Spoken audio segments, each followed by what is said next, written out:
Halo sobat, selamat datang kembali di channel kami, channel Tren Berita. Di hari ini, berita-berita terbaru terupdate di hari ini. Jangan sampai lupa nonton, like, komen, dan subscribe-nya. Pantesan Demokrat ambruk, Ahy cuma bisa prihatin Lukas NMB sakit-sakitan. Lukas NMB sudah tiba di Jakarta usai berbulan-bulan bermain drama sampah yang membuat banyak orang gregetan. Dia sudah dibawa dari RSPAD, yang setelah diperiksa oleh tim medis, dia dinyatakan sehat. Ke gedung KPK Lukas NMB akan mulai menjalani pemeriksaan sebagai tersangka kasus suap dan gratifikasi proyek infrastruktur senilai 11 miliar rupiah.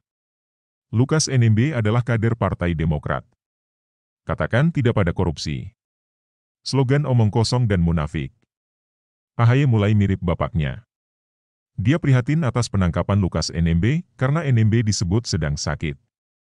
Sejak awal kami ingin meyakinkan, setiap orang, setiap warga negara memiliki hak mencari keadilan untuk negerinya sendiri. Oleh karena itu kami juga memberikan ruang itu kepada Lukas NMB. Kita tentu prihatin dan sekaligus memberikan doa dan support, kata Ahy. Pertama kita berharap Lukas NMB diberikan kesehatan, karena beliau juga akhir-akhir ini mengalami sakit.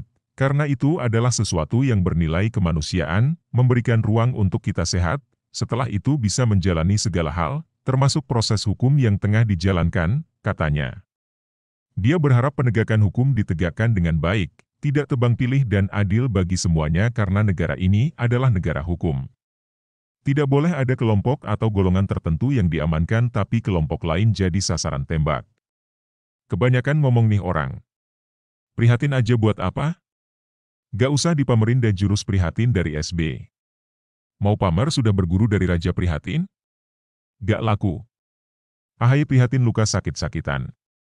Tapi pernahkah dia berpikir, sebelum kena masalah, Lukas terlihat fine-fine saja.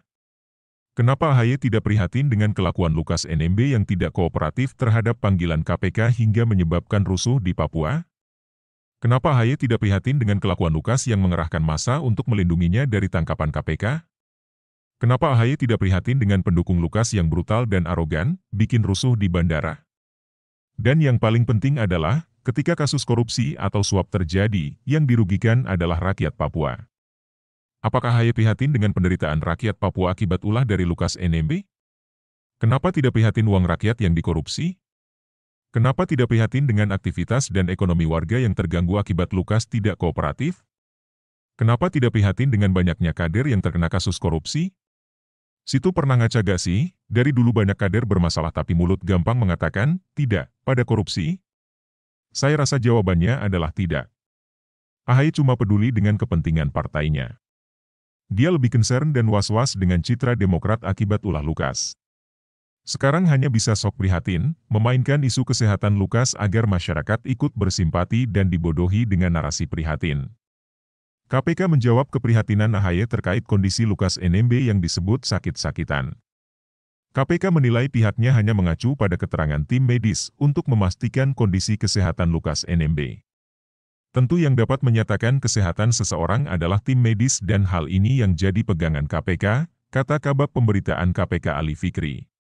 Tak usah beranalisi terlalu jauh. Sebelum Lukas NMB ditahan, dia bisa meresmikan kantor gubernur Papua senilai 400 miliar rupiah padahal ngakunya sakit saat mau diperiksa KPK dipanggil berkali-kali ngakunya sakit dan entah dari mana muncul riwayat sakit yang bejibun. Saat ditangkap, Lukas sedang makan siang di restoran. Sakit tapi bisa makan di restoran. Hebat sekali logikanya. Tepuk tangan buat mereka yang percaya dengan ngeles murahan ini. Gak bapak gak anak, dua-duanya sama saja. Tidak bermutu dan hanya bikin semak dunia politik. Diskakmat KPK pakai data dan fakta, langsung terdiam. Ahy masih perlu latihan bikin statement lagi. Terlalu amatiran dan gampang dipatahkan. Sudah pantas partai ini ditenggelamkan. Jadi bagi yang waras, sudah saatnya partai tidak bermutu disingkirkan dari dunia politik. Partai tidak tahu malu hanya akan merugikan politik di negara ini. Tidak berkontribusi, tapi paling rewel dan bising ngalah-ngalahin suara knalpot pecah. Pemilu 2024 nanti, tandai partai ini. Hanya rakyat yang bisa menampar mereka yang selama ini halu terus. Bagaimana menurut Anda? Sumber, seword.com.